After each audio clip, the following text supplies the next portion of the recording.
We're going to break down a story called Cat Fortune Frenzy. And honestly, it's one of those tales that pits just immense wealth against, quiet, everyday merit. It really forces us to step back and ask a pretty huge question about what we actually value in life. And that question is this: is a person's value really found in their wallet, or is it in their heart?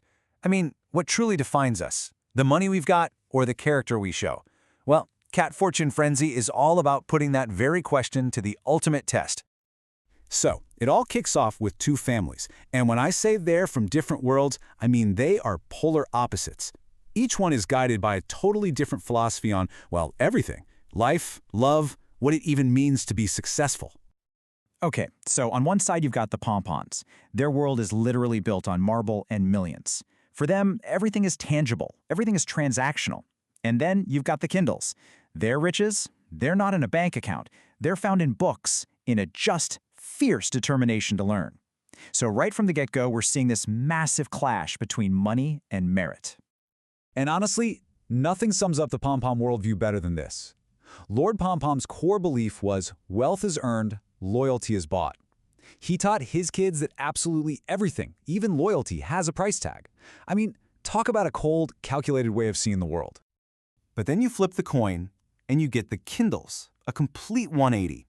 Mrs. Kindle teaches her kids that their real treasure, the most valuable thing they'll ever have, is knowledge.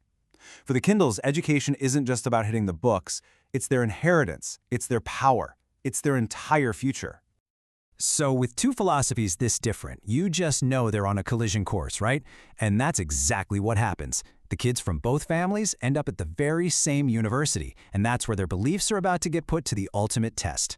And this university campus, it becomes so much more than just a place to learn. It's an arena. It's the battleground where the shine of a brand new sports car goes head-to-head with the spark of a brilliant idea. And every single character is forced to look in the mirror and decide what really matters to them. And this scene, it's the perfect example of price versus actual value. You have Cassius, one of the Pompom brothers, trying to buy affection with this ridiculously expensive dinner that just looks, well, boring. And at the same time, his brother Merlin is finding this genuine, joyful connection with Athena Kindle over nothing more than a simple hot dog. And bam, this is the light bulb moment for Merlin. It's when he has this huge realization that the best things in life, the real things, like a genuine laugh, you just can't buy them.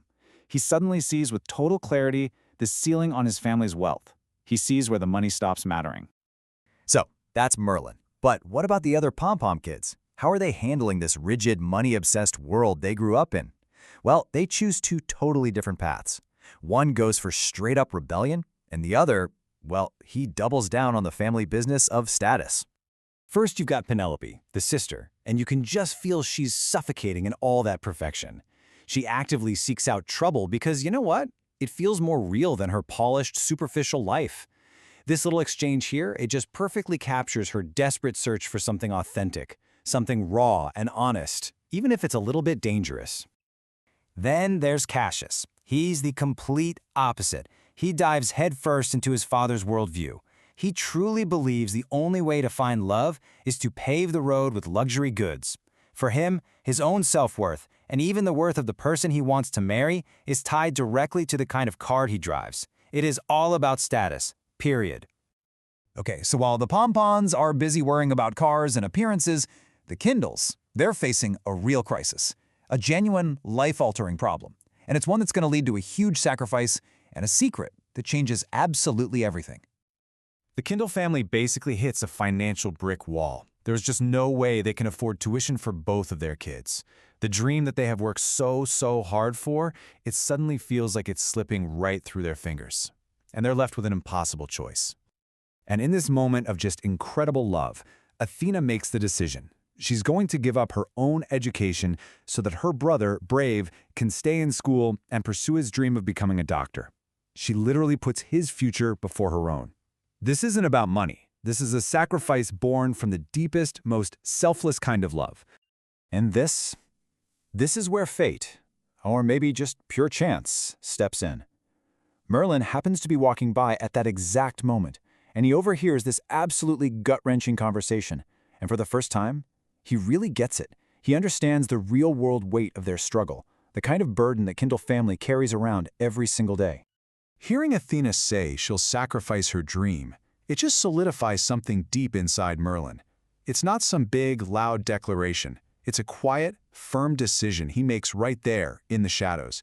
He just knows, I have to do something. In that instant, his empathy just completely takes over, pushing aside his entire upbringing.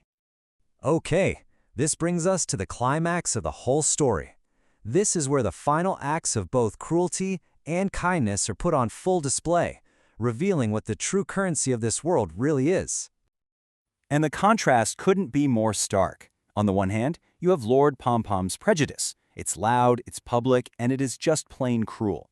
And on the other hand, you have Merlin's act of kindness, which is private, silent, and completely anonymous.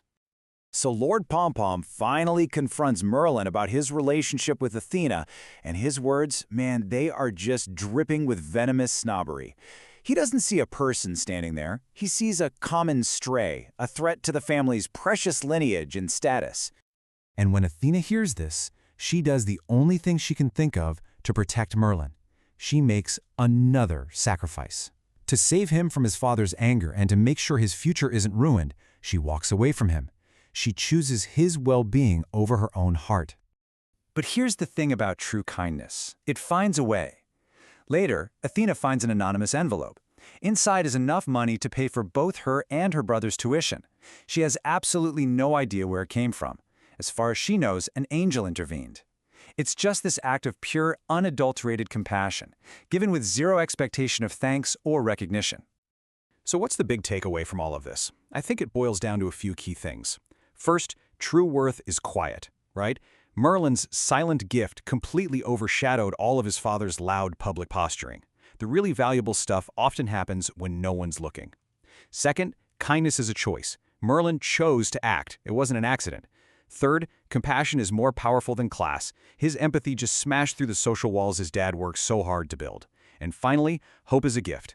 At the end of the day, between Athena's sacrifice and Merlin's generosity, we see that maybe the greatest gift you can ever give someone is hope for a better future. And that really leaves us with one last question to think about. The story shows us that true worth is something you give, not something you buy. So if the most valuable things in life aren't things at all, what is the most priceless gift you can give?